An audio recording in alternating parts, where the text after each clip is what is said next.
episode of Mr. Black's True Hollywood Tales.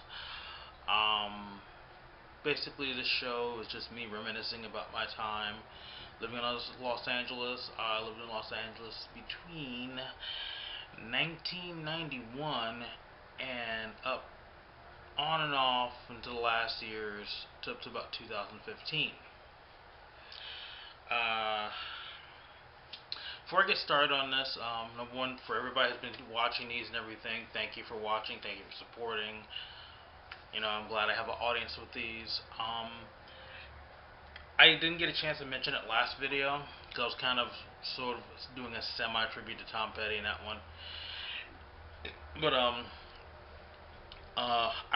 just compiling like some video footage for a music video I was making for a song called On a Boulevard, which is basically one of the songs I've written about growing up in Los Angeles.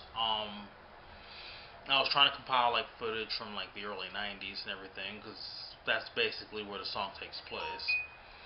And I ran across this mini documentary. It's probably like about 30 minutes long, called Boulevard Angels. It's from you can find it on YouTube. So the guy's name, his page is Stephen Page.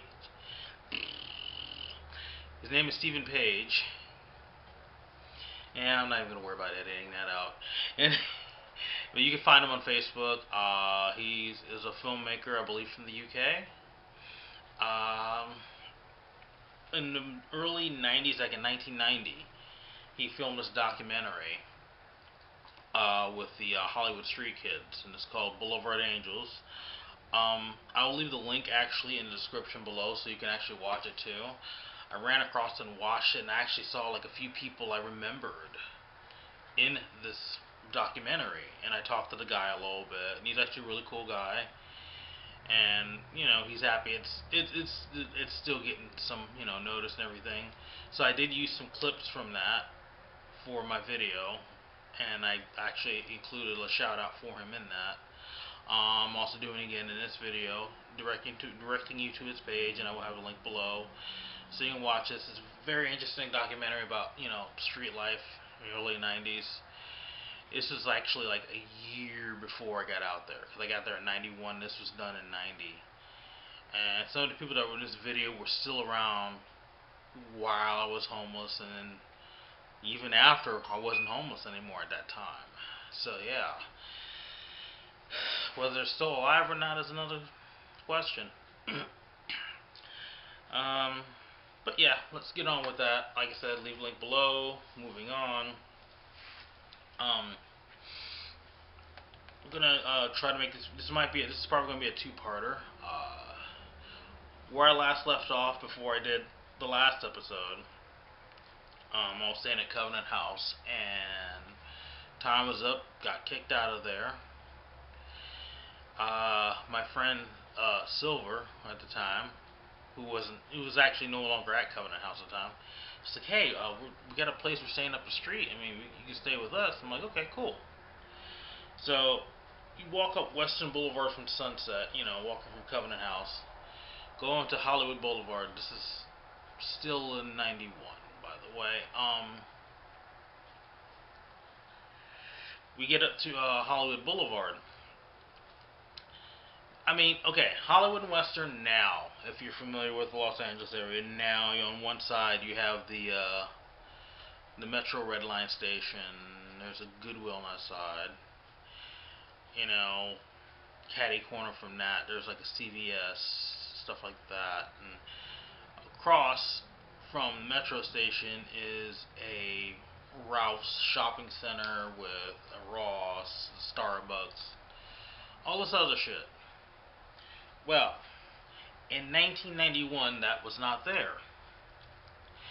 In 1991, where the Metro station is at, that was still an empty lot, which would eventually, in the next year or two, because around about 93, 94, they started working on the Metro line, so it wasn't going to stay like that for long. But anyway, so on the corner of Hollywood was this place called the Rector Hotel.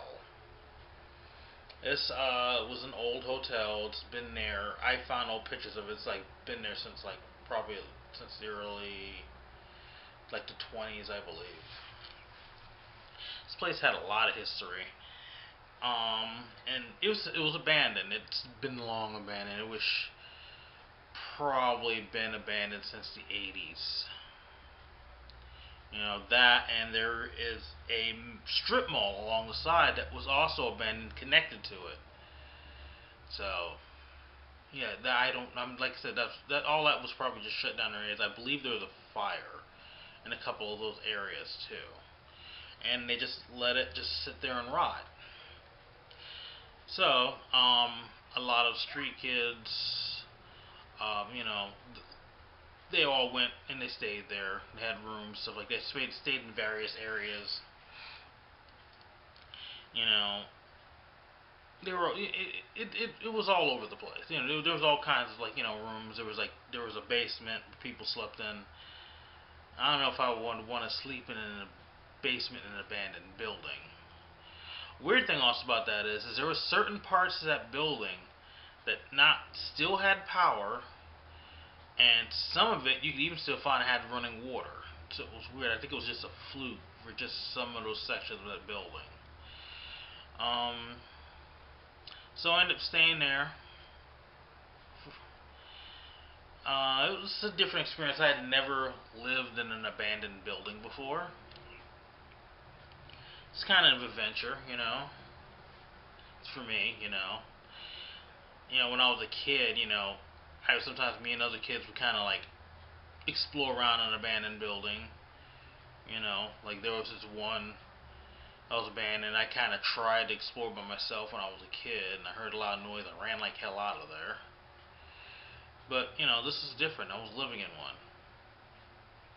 and at the time, I'm not sure if I mentioned them or actually I did not. Okay, this is why this is going to be a two-parter video because there's a lot to explain to set up for this. There's a few different groups of street kids over there.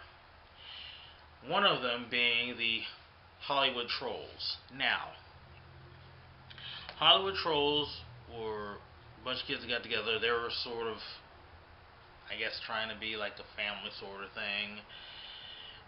It was hard to explain how that was. And they had like they had an old guy that was kind of like sort of their leader. His name was Papa Troll. He was an interesting fellow. He was like in his 40s, I think, pushing 50. He had a girlfriend, or a couple of them actually, that were like 14. Got one of them pregnant, so yeah, already you see where this is going there. It's not great. But, there was like a bunch of these Hollywood Trolls. They were named so mostly because originally, when they started out, they all used to camp out under the 101 bridge, which was down a little bit further from there. You go down Hollywood Boulevard toward, what's that damn street? Oh, I can't remember the name of the street. Now, if you go to that street now, you'll find a Tommy Burger there, and there's like some sort of other little fancy-looking strip mall there now. I can't remember the name of the street. But anyway, you go heading down that way. If you're gonna head from Western, you're heading west on Hollywood Boulevard.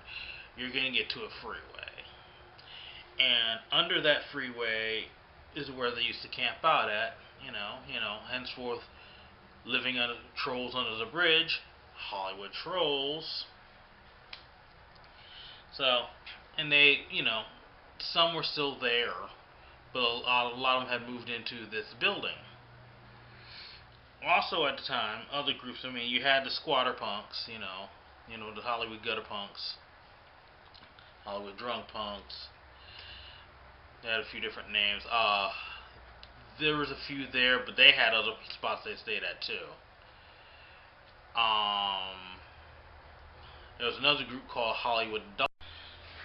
Now, the Hollywood Dogs they're a little bit more closer to a gang, I guess. You know, uh,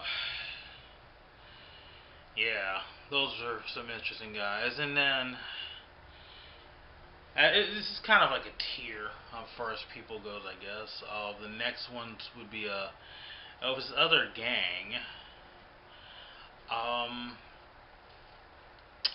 There was a 12-4 loss, I believe. They were like sort of like an offshoot Crip gang, but I don't think they actually had like a lot of backing with the actual Crips, from what I understand. I don't remember. Some of those guys were, yeah, special. But yeah, you had them all staying there, and then around the area, especially there's like certain areas you just did not fuck around over that way, because I think there was like a lot of the 18th Street gang and a couple others, a lot of the Latino gangs. So you had cholos all just down the street, you know. You kind of didn't want to fuck around down there because you would get fucked up.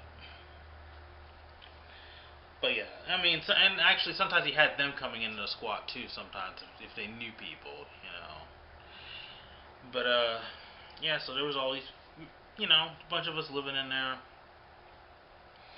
I wasn't a Hollywood troll, but I ended up hanging out with a lot of them because I don't know, that was just the majority of people I ended up associating with, you know. I mean, I knew a little bit of everybody from everywhere, all those different sections, but and you had some people in the Hollywood trolls that are also like running around with the Crip gang or the Hollywood Dogs. I'm not sure if the Hollywood trolls and the punks got along, or if I don't remember. Like I said, this is fucking back in 1991, so I've slept since then. I've done drugs since then, so my memory may not be 100%. Let's be honest here. But yeah, we used to run around exploring this building, me and a few people, scraping up change and going down to the liquor store. The big thing people were drinking was schnapps, because you could get like those little bottles of schnapps for like next to nothing. You can get like a handful of them for like a couple bucks. Or sometimes they'd get a half pint of schnapps, and really, schnapps was gross. It was gross. Especially because they would get the schnapps. There were some people that would get the schnapps and they would mix it with like Kool-Aid. I mean, when you're drinking it and there's nothing else, it's like, well, fuck it. Okay, this does the job. This is fine. This is probably fine. But it was pretty gross when you look back on it. Between that, there was no alcohol available. Go to, well, the 99-cent store was not quite a thing yet, but you go to stores that sold cheaper generic stuff, and you get like a generic thing of Robitussin, or if you could actually get your hands on the actual Robitussin. You know, sometimes people would just pocket it and walk out. Just drink a bottle of that, a whole bottle, and you get drunk, and it knocks you out, and you sleep for a few hours. Well, hey, you take care of a cold, you get drunk, you get some sleep. No, I wouldn't do that shit now. And I don't recommend anyone do that shit now. But, yeah, that's what we did, you know. And that was it. Between that and just running around on the boulevard all day. There was this one girl I knew. And I feel bad because I've forgotten her name because it's been so long since I've seen her.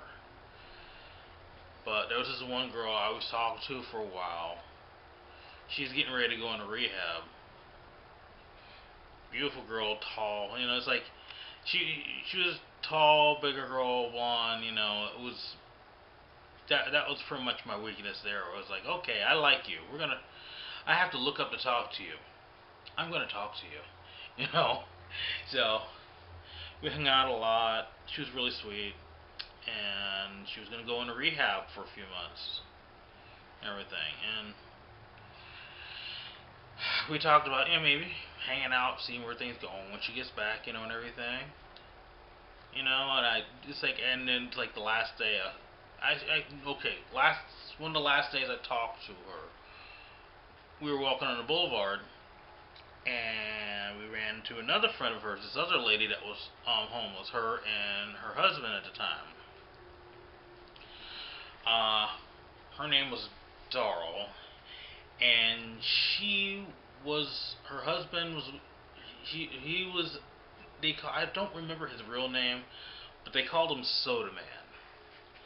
The reason why they called him Soda Man was because basically when he got his food stamps every month, he would buy like a whole bunch of cans of soda and everything, and he had like a cooler, and he would get some ice and fill up the cooler with ice, and he'd sell sodas on the boulevard, and that's how they made extra money, which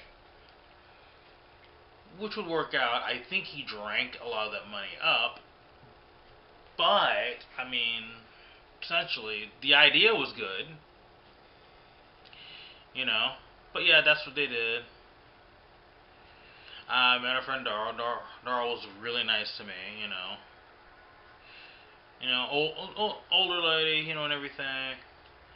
And like her and I talked, and it's like this. She was like, the girl that I was talking to was like, yeah, I mean, if you want, she knows where I'm gonna be at. She has my number, not my email.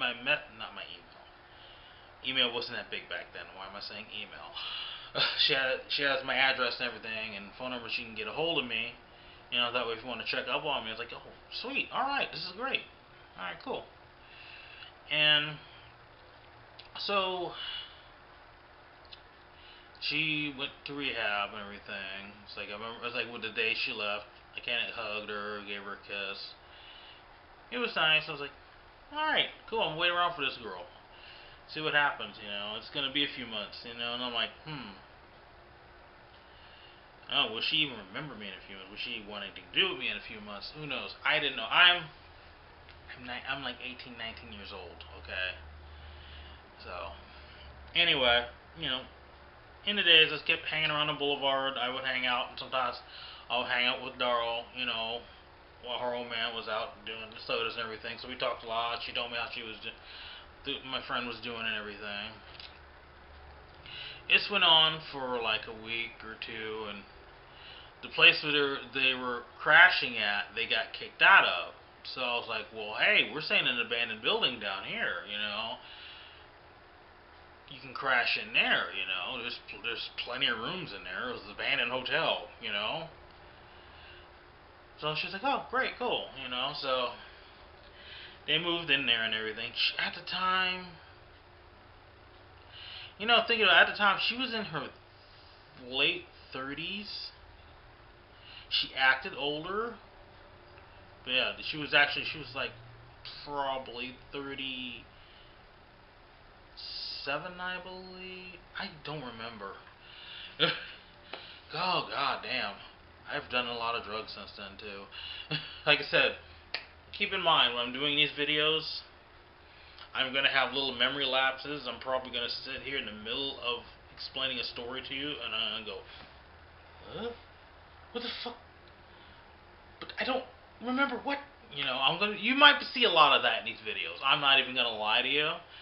I'm not going to front, I'm not going to, whatever. But,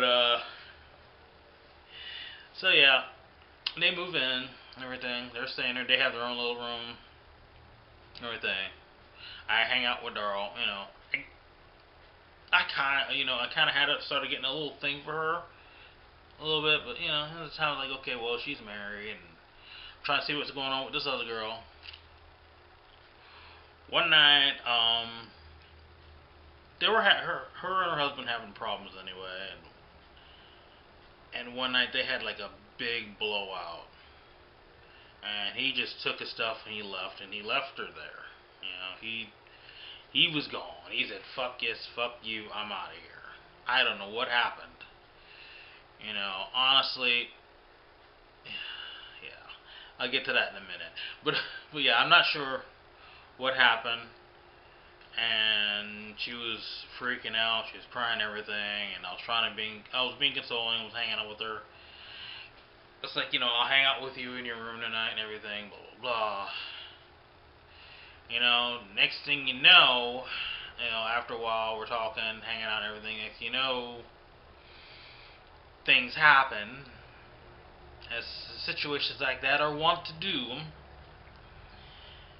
and we started dating. And actually, it wasn't her. Actually, her husband. Actually, they weren't legally married. That's right. They were just like boyfriend and girlfriend at the time. That's right. Okay, I had to remember that. See, once again. But yeah, I mean, if I could look into the future, I probably would have. To be honest, I would have probably took the other guy leaving the way he did a little bit more seriously than I did at the time. But I didn't. So here I was,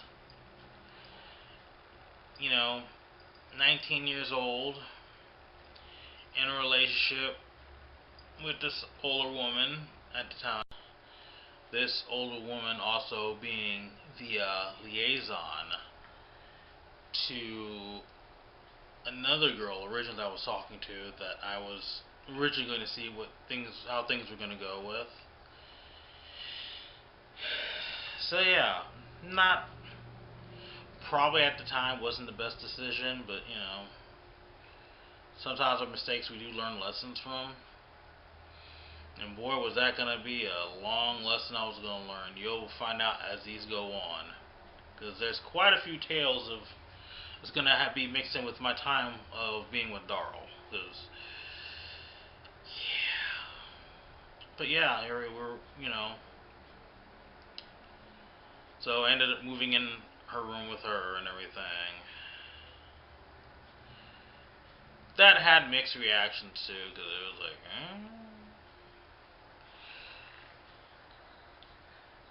But yeah, here we are, happy couple living in a room in an abandoned hotel. Welcome to Hollywood. Eventually, I did find a job, but because I was still doing like little, yeah, that's another thing. I've still trying to get jobs. Telemarketing jobs were abundant. Actually, I think you can still occasionally find telemarketing jobs still, I think. But I was never any good at them, because in order to be a telemarketer, you gotta be like the salesman. You gotta be able to sell the devil holy water, basically. And really, as far as telemarketing go, I know it's bullshit. I can't sell bullshit because I don't believe in it, so I can't. I was like, yeah, you're right. This is a dumb idea to order printer toner over the phone, where you can just go into an office supply store and get it yourself. You're absolutely right. But hey, I thought I'd call just to see if you would fall for this old trick. So all these telemarketing jobs, literally, I've been trying to work telemarketing jobs on and off up to about 6 years ago. I tried one as well. As always, I last about 2 weeks, and that's it. And actually, one of the last ones I worked at the time, before I went on to my next job, which will probably be in another video, working there, oh my god, this place was fucking horrible. Most of the telemarketing places I've worked at before had booths. You could tell when they talk about the boiler room phone center things for the telemarketing scams and everything, whenever we talk about like that, I've been in those. And then you have some people that's they'll rent a little small tiny musky office, and they'll have 2 long tables in there with a bunch of chairs and a few phones, and that was it. It's No cubicle, nothing can separate you to try to like muffle sounds of other calls. And the problem with another problem with telemarketing, even when you do have cubicles, is you have some people who are so fucking loud on the phones. You know, and it's like people can barely hear you. So it's kind of hard to get people to take your scam seriously when you have other people being overpowering you from across the room on the phone. So yeah, this last place, like I said, it was a setup like that. The guy running it was a complete asshole, as people that run telemarketing places are wont to be, complete assholes. You know, guy with the prick like, you gotta sell something. Don't sell anything, you can't be here. You know, and this another place is supposedly paying a minimum wage. You know, I made sure not to get telemarketing jobs that were commission only, because no, you don't do that. So I worked for this place, and of course, about around this 2-week mark, they gave me the boot. Never saw a paycheck from them, and they act like it didn't exist. And it was kind of hard to follow up, and they didn't last very long anyway, because they were pretty much gone not too long after they fired me. So yeah, telemarketing jobs were really shady back in the early 90s, but there were jobs that were abundant and easy to get. You didn't need a background check. You know, a lot of people who just got out of jail who couldn't get a job anywhere else, they would go to that because it was easy. You know, telemarketing jobs were easy to get to because they don't give a shit about your background. They don't give a shit if you were in jail. You know, it's like, you know, they just want you to get on there, con people out their money, sell crap. You know, that's basically what it comes down to. But I did move on to another job, which actually, I'm going to cover that in the next video.